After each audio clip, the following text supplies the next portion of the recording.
G'day there and welcome to part 5 in the series looking at Utopian Realism, a civilizations model based upon reason. So in this video we're going to be mainly looking at policies, but before we crack into the policies, I just want to touch on a small update I've made to the Utopian Realism homepage and a little section on the law page about avoiding corruption, and then we'll crack straight into policies.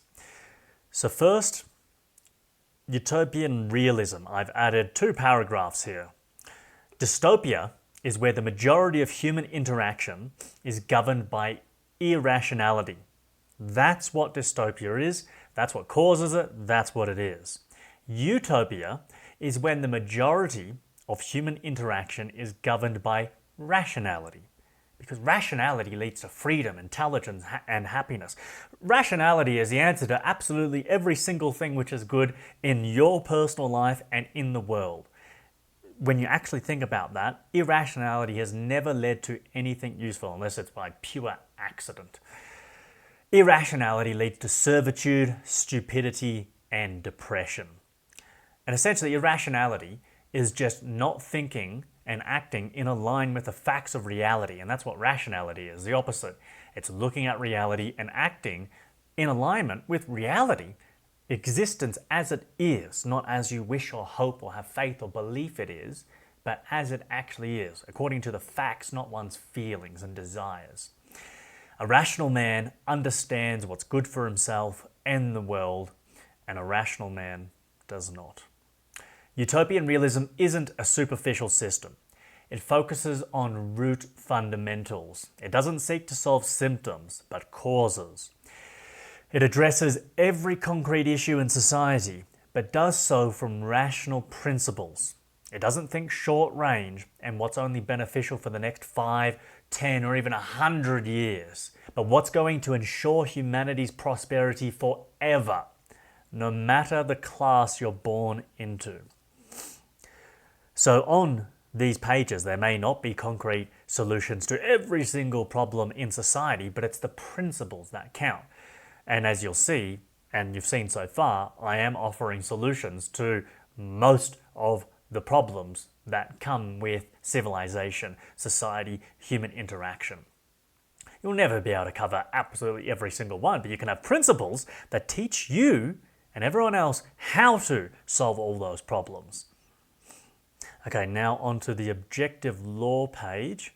Going to scroll down to the bottom, and I've added this component in since I made the law video because I was thinking a little bit further about it and wanted to add in, just after court conflicts, how to avoid corruption, because that's going to be a big question that comes up. Because if there isn't the biggest, strongest bully in the yard, who does everyone look to solve conflicts? Because that's the childish mentality that has its hands wrapped around the brains of most grown adults today. And the answer isn't that you have a king, an emperor, a queen, a prime minister, a pope, a president. That's not the answer to avoid corruption and for solving conflicts and disputes. That is absolutely not the answer. That's a childlike mentality. And I don't say that to be demeaning. I'm deadly serious when I say it is an immature, childlike mentality. Because when you're a child, who's the ultimate arbiter? It's your parents. Your parents have the final say on what time you go to bed, what you're getting to eat for dinner, what time you have to wake up, brush your teeth, you're going to school. It's an immature mindset. And society and civilization hasn't grown out. Like when you look at humanity as a whole, it's still, I wouldn't fully say a child, it's maybe in very young teens, it's maybe 13 years old, and it's still looking to the parents for guidance. Whereas we need to grow up individually and start working rationally. And this is how you avoid corruption today and always. So good things only ever happen today, in the past, in the future, when enough people with good intentions know what's good. They may not know what's good in totality, but about at least something in particular, and they have the power to enforce it, meaning they've got strong arms and they're willing to use it. If a court and security force are doing the wrong thing in utopian realism, they can only be stopped by good people doing the right thing. Well, not just utopian realism, but every single society forever in the world. This principle This is a principle that makes solving conflicts and avoiding corruption applicable. It's a universal, timeless principle. And that's why I love principles, because you can't know the answer to every single concrete situation. What do we do about this president who's causing chaos and conflict today, and then it's another president tomorrow, it's a different prime minister, it's a different warlord, and it's always a different concrete situation.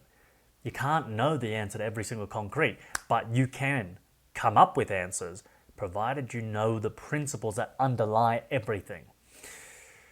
This has always been true for humanity, is true today, and always will be. I really got to emphasize that point. Because as I said earlier, that's what utopian realism is about. It's a system of fundamentals. It's not superficial. It understands the causality, the cause and effect behind all the happenings in the world. Most people only see things happen, but they don't understand why. They only look at the symptoms. They try to fix the symptoms rather than getting to the cause. It's the only possible remedy for corruption. And why has the current system become so corrupt? Because there are too few people with good intentions, and even less actually know right from wrong. The amount of people who objectively know right from wrong is astonishing low. It's something which is so important, but most people, they can't bear to face it, because then they have to look deep inside and go, holy shit, I'm evil. And that's a hard truth to come to. But you're really only evil if you stay evil. And to be honest, I explained that in my 4-part series, most people are evil. Sure, they do good things sometimes, but a good man is one that recognizes he's evil. And one of the greatest evils is your ignorance, your willful ignorance, not wanting to know the truth, the answers, the solutions to the way you act, your code to action, your guide, your morality. And most people are too afraid of that because, as we'll come into this a little bit later, they lack courage. They're cowardly because facing your evil, facing your morality and realizing that you need to change, you need to become better, that's too hard for people. Although in reality it's not hard, it's too hard to stay evil. That's what's hard, that sucks. Why would you actually want to be evil? Most people just do it because they're lazy and apathetic, where they have the power to choose not to be. For one to be good, they need to be truly selfish. And alarm bells go up because that's what I mean. People think to be selfish is evil. Oh, you've got that whole concept absolutely backwards. 180 degrees upside down inverted. Selflessness is evil. Selfishness, the caveat is rational selfishness, because there's been some incorrect categorization of the concept of selfishness, where people think inconsiderate, rude, arrogance, greedy, and just evil, immoral behavior, and they call that selfish, but that's a wrong appropriation. It's a misuse of the word selfishness, because one must be rationally self-interested to understand that their life will be better when they're good. One can only truly prosper when others also do. With the real desire to do good for oneself and the world, one will learn the objective difference between right and wrong. Good men together are the only force that can hope to stand against evil, of the intelligent and even more dangerous stupid kind. So to understand that, you're not going to understand it from one small paragraph. That's why I've got plenty of playlists, specifically from objectivists who talk about that concept of rational self-interest. Ayn Rand's whole philosophy was revolving around that, and egoism, not egotism, very different. And it's something that is absolutely critical to the happiness and satisfaction, contentment of your life and the overall direction of which way this world goes. Because as you can see, the world is devolving and spiraling downwards into dystopia further and further in many ways. Some in other areas, I will admit, it definitely is getting better, but in other ways it's getting worse and worse and worse. It's because people don't understand this concept and they don't act selfishly. And that may be a big surprise to many people. They say, that's the problem with the world, people acting too selfishly. No, they're not. And to fully understand that, you need to go through those playlists to understand, because I've said 10 words about it right now, but there's a million more to explain it fully. So good people must have good intentions, but remember, good intentions are never enough, never enough by themselves. And a lot of the time they get people into far worse trouble when they've got just good intentions and trying to be helpful. Most people end up doing evil things because they don't have the next aspect here, which is knowledge of objective morality, or even just knowledge on what's good in a specific circumstance. But overall, you want to have the principles of objective morality so then you can be good in all concretes. By concretes, I mean specific examples. 3, there's no point having good intentions and the knowledge of what's right and wrong if you don't have the courage to overcome your fear and step out of the mainstream, get out of that whole school of fish swimming in one direction and stand alone as an island. If you don't have the courage to act, to be a lion, to stand up and roar the truth, well, then it's pointless to have good intentions and to believe you're a good man or woman and to know what's right and wrong if you don't do anything about it. It's pointless. And it's great to have all 3 of those, but if you don't have the force, if you don't have the power to change anything, well then it's not useless, but it's next to useless. That's why I make videos like this, because by myself, powerless. But many of us together, then we become a force to be reckoned with. The exact procedure to combat corruption isn't so important. What's important are the above 4 points. When there's enough good men willing to do what must be done, they're unstoppable. Evil only prospers when good men overlook the actions of bad men. It's true of any system, every system, but the reverse is also true. Evil is easily stopped when good men stop it. Okay, we're now onto the page about policies, and we're going to first start off with tax. How there are no taxes in Utopia. And here's a list showing many of the taxes which are eliminated. And I can't do a full list because it'd probably take up thousands of pages. But here's a lot of taxes, and I'm going to read them out very quickly. Airline tax, alcohol tax, automation tax, capital gains, carbon, car, corporation, crypto, diverted profits, empty house, financial transaction, flat income, frequent flyer, graduate, import, tariffs, income tax, inheritance, internet, junk food, luxury goods, mansions, married tax allowance, packaging tax, payroll, petrol, plastic bag, plastic, property, punitive superstore, punitive wealth, recreational drugs, religious, sales, tobacco, and this includes rates, GST, VAT, and any other tax not listed. There's no taxes in Utopia. And I'm not even saying Utopian Realism here, I'm saying Utopia. Because the idea of, whenever you have people stealing from you as just a general function of your society, it's dystopia, because that's just irrational madness. It's dystopian.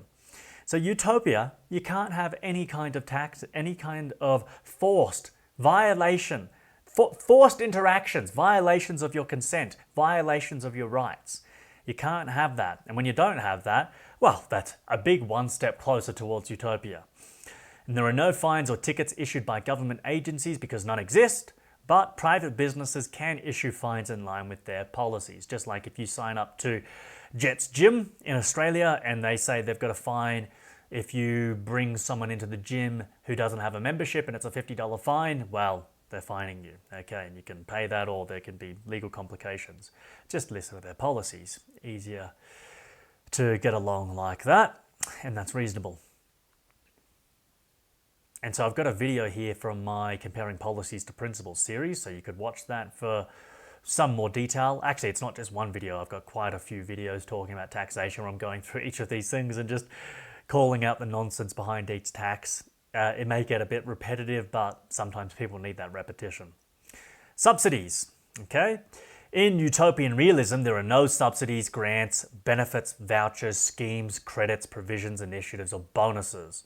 And that's a big thing, why government is still around, because it does those things. It takes with one hand and then gives out. It takes from all the productive people and gives out to all the unproductive people. And that's how people say, oh no, we want government, we want it to stay around because it gives us something for nothing. But in Utopian Realism, no, you can't do that. you can't commit evil to do some kind of good. This is because there's no government or taxation, thus no monopoly to redistribute funds, because that's what's happening. The only exception is in the transition period from dystopia, meaning today, to utopia, the ideal, when property is auctioned from the public to the private, as I spoke more about that in the previous video about privatization. The profit generated as freedom credits are then pushed back into the economy via one-time grants. This is one-time grants. This is to facilitate the independence of the private sector in handling all goods and services and to stimulate innovative technologies. So I've got a video talking about subsidies here. This video actually covered quite a few things because you'll see it. It's there and it's there again. So that's a detailed one. After subsidies, we have police and security. In today's system, police are incentivized to perpetuate crime as their salaries depend on its existence. More crime leads to stronger arguments for higher pay and greater theft from the public. And by public, I just mean everyone who's not part of their gang. Modern police are responsible for at least 95% of daily crimes, and it probably really is higher, like 99.90%, if not higher than that, of daily crimes, because their existence enables taxation, which as a theft occurs billions of times per day during every transaction. You're getting taxed on that, and that is a crime, and people are not going to be paying tax. They won't be doing that unless there's a threat of getting their head beaten in and their brain splattered over the gutter. Sorry to put that graphic into your head, but sometimes you have to be graphic like that because that's just the sad truth of the world we live in. A civilized system applies the principles of capitalism. In this case, competition. Competing security agencies are incentivized to perform equitably and efficiently. If they don't, they lose customers, their business and livelihoods. Private security must earn their salary, just like everyone else, not steal it. That's wrong. We were told that as children, but some people haven't grown up. What's to prevent interagency conflict? Objective standards of practice and law. No one wants to risk the real possibility of being sued, losing their jobs or imprisonment. And as I stated in the first video about capitalism, the capacity to be sued is very real in capitalism and utopian realism. Which means that security agencies and their enforcers are devoted to understanding their roles and responsibilities maintaining the peace. Because if you look at what happens today, whenever the police perform some brutality against innocent people, it's just, oh, okay, you're suspended for 2 weeks with pay, and then don't do that again, come back into the police force. If a security officer lacks discernment and performs poorly, they're held liable for their actions. Concomitantly, this accountability ensures the best possible security and civility in our towns and cities. When the people understand their security forces are motivated by profit, and they have real consequences to fear because they're held accountable by the law and have to deliver results to earn their wage, right? Their livelihoods are dependent upon their ability to produce satisfactory results. They feel a genuine sense of safety. The people do. Me, you, everyone else feel a genuine sense of safety, which is unknowable in traditional policing systems of the modern era of today in every country in the world. It's just unheard of. Payment can be per use like other contract agencies or via insurance policies. It's totally up to the private security how they organize payment. This way, you only pay for the service you require.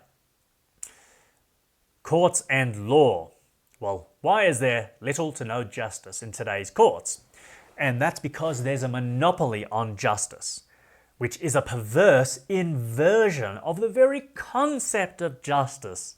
It's unjust to have only one conflict resolution agency, which coincidentally works for a monopoly dependent upon theft to exist. It's like you've got a schoolyard and it's the bully who's the court and his bully mates are the security enforcers. And so whenever the bullies bully the other hundreds and thousands of kids there, then those kids are like, well, these bullies who are the police are brutalizing us. And they go to the courts, who is another bully, and the bully says, well, no, my other bully friends have the right to steal from you and attack you and to smash your head into the wall, to break your door down, throw you on the ground, kidnap you, assault you, do whatever. That's the system of today, with this idea of having a monopoly over courts and security. And I find it very frustrating because it's such a simple thing to see through, but even some very intelligent people lack the ability to be able to see the injustice here, how unjust it is to have a monopoly on courts and security. As with all monopolies, customer service, quality, and efficiency decrease while prices increase. Modern courts are a perfect demonstration of how destructive and power transferring monopolies are. Because I've been to court many times and I've seen the courts deal with many other people. How many times have they sentenced them to a rehabilitation centre to get better? Never. It's just, oh, pay us money, you're getting locked up, which other innocent people are going to need to fund now. Let's just take from all the good innocent people to torture these mentally ill people who have done something wrong.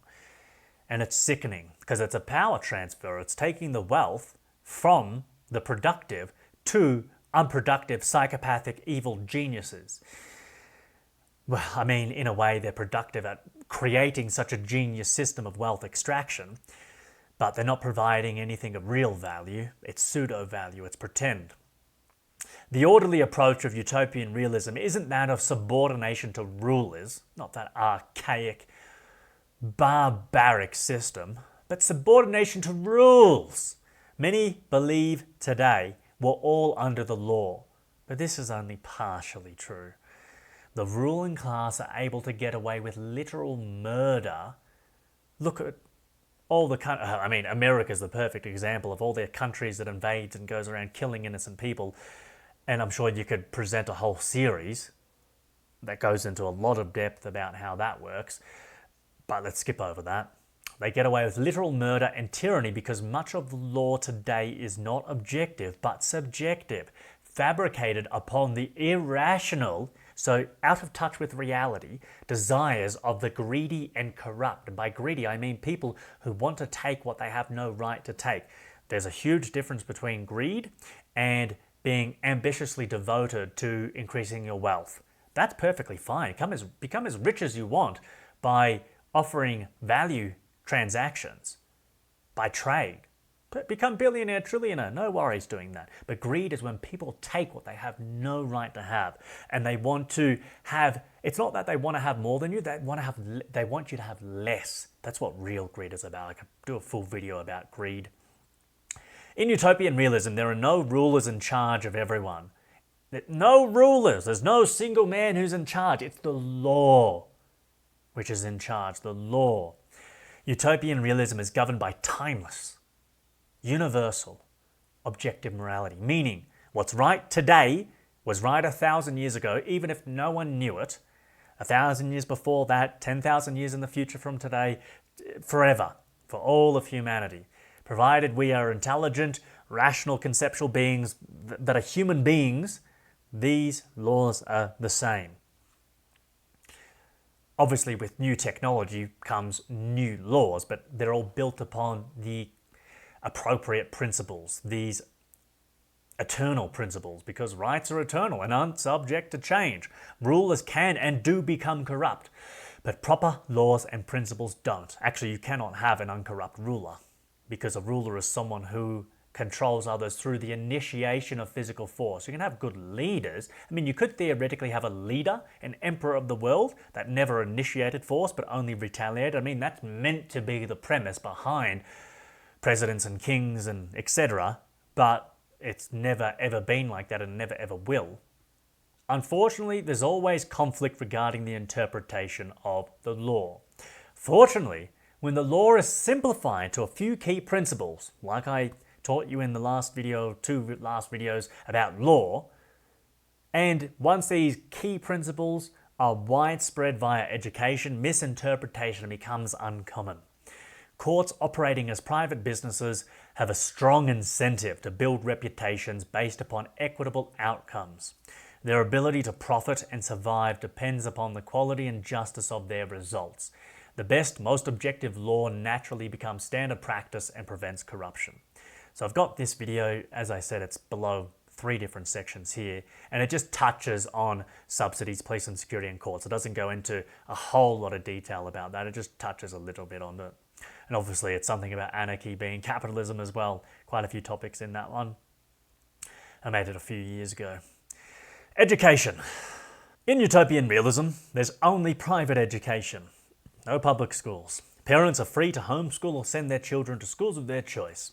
I personally resonate with the idea of teachers selling their curriculums to schools, which hire them based on their skills and the quality of programs. If a teacher can't offer a strong course, there's no reason for them to be hired. When parents shop for schools and teachers, it's up to the educators to sell their offerings. A parent might choose School A for Mr. X in maths, Mrs. K in geography, Mr. T in philosophy and Mr. M in woodwork, while also wanting their child to attend School B once a week for Professor S's excellent finance class. Instead of programming children what to remember, they'll be taught how to think. Centralized indoctrination is replaced by privatized education. Various teaching methods can be employed, my favorite being genuine engagement. It is known that children learn best when they desire to learn. Well, it's true of adults as well.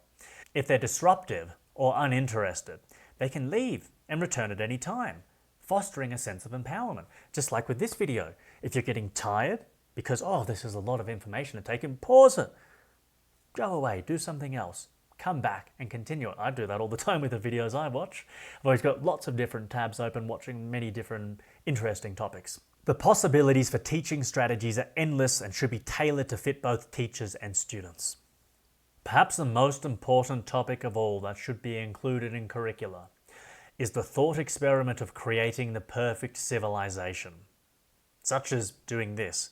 I've learnt so much about the world and morality by creating a civilizations model like this. And I think there's no better way for a human being to understand morality and the functionings of the world than to create a hypothetical civilization, especially from the perspective that they would start in the lowest class. Because if you're already in the ruling class, you're going to create a civilizations model that's only going to serve the ruling class. But if you start at the bottom, or even if you just consider, I don't know where I'm going to be in this perfect civilization. I could be born into any class. Well, you want to make, that's already a thought experiment that someone's done in the past. I've just modified it. And I think it's really important. It is a great idea. You want to build the best civilization for any and all classes. There's also no better way to prevent corruption and devolution back into states of tyranny than by doing something exactly like this. Think it through. Think it all through. And for example, I get people that ask me, have you considered a resource-based economy? And yes, I definitely have. I went through that. Contributionism, resource-based economy, societies without money, sociocracies. But it's just very hard and impractical, and money is just too useful of a tool. And it took me a long time of really trying to make those models work, but try and figure it out. Think of the logistics, think of the issues that are going to arise, and then you go, shit, it can't be done. It just can't be done. I mean, what we can hope to achieve in utopian realism is you have, ideally, you still do what happens in a resource-based economy is you get machines that automate all the tasks that you don't want humans to do, but then humans still need to have money, because who's going to get the top floor on an apartment building? Who's going to sit in first class on a plane? Or even if the whole plane is now first class because of improvements in technology and people are living rationally, well, who's going to sit in the front row? Because some people want to sit in the front row, some people want to sit in the back, some people want the top of a building. Where you need to have money as a fair system to decide those outcomes. But I'd like to see the world where people only do jobs that they're passionate about, that they want to. No one really wants to work at a supermarket scanning items or stacking boxes on shelves or filling up people's cars with petrol.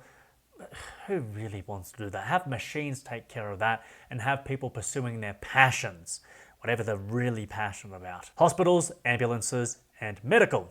When the medical industry becomes fully privatized, quality drastically improves and prices eventually fall. Today, many non-drug based systems of healing are outlawed by governments as their methods produce results that Big Pharma doesn't approve of, such as healing people. In Utopian Realism, free competition allows traditional methods that have had success for centuries and to experiment with remedies of the future. Without a regulating agency prohibiting treatments which consenting adults agree to, the medical system advances tremendously. Local doctors, hospitals, and ambulances are privately owned and operated. Competition ensures each company provides the best results. If they don't, they lose customers and face lawsuits in cases of negligence. Roads. Oh, I love roads. All roads are privatized in Utopian Realism, allowing private owners to charge drivers and generate profits, whilst ensuring people only pay to drive on roads they actually drive on. So now local entrepreneurs can earn money from roads instead of the government stealing it all and becoming so wealthy we can't even imagine. In today's system, you don't just pay for the roads you drive on, but for the roads on the other side of the country you never drive on. It's crazy. You're charged by income tax, GST, petrol tax, license and registration fees, etc. Plus, if you drive on a toll road, you'll be charged again. You are charged again. When you break government policies by travelling 5k's over the limit, you find hundreds more. Public roads are simply far too expensive for most people to afford. In a privatized system, road policies are set by the owners and most become objectively and rationally standardized. Experimentation, trial and error decides the best rules for safety and speed. Walter Block goes into a lot more detail and you can find his answers. Oh, it's not on here, but it's in my playlist on my channel about privatization. You can find information from Walter Block going into a lot more detail about roads and just privatization in general. Very knowledgeable in that area. That's where I've learned a lot of this. E-tags. In every car, allow road owners to synchronize e-tag readers for easy universal payments. This makes it effortless to pay without slowing you down for toll booths and drastically lowers prices as there are no labor costs. In Utopian Realism, you only pay for the roads you drive on, making privatization significantly cheaper. And really, who wants to be working in a toll booth just taking money? That's not for humans, that's for machines to do an intelligent technology. Let people be psychologists, personal trainers, massage therapists, surf instructors, camping coaches, to do the things that only humans can do, that you don't want robots to replace. Any jobs that you want machines to take over, get the machines to take over. That's not something to fear, that's something to look for. Well, actually, in today's dystopian society, it could be something to fear, but in a proper civilization, that is something which you want. That is heavenly. That means you're going past utopia into heaven at that point. Due to capitalist profit motives, new technology is used to build roads faster, cheaper, stronger, and that last for longer. Roads which require less maintenance are cheaper to operate and drivers pay less. So I've got a video talking about that in more detail. Licensing, registration, roads, police. That's just a small video showing these awesome plastic roads that easier to install, last longer, even have drainage and electrical built into them underneath.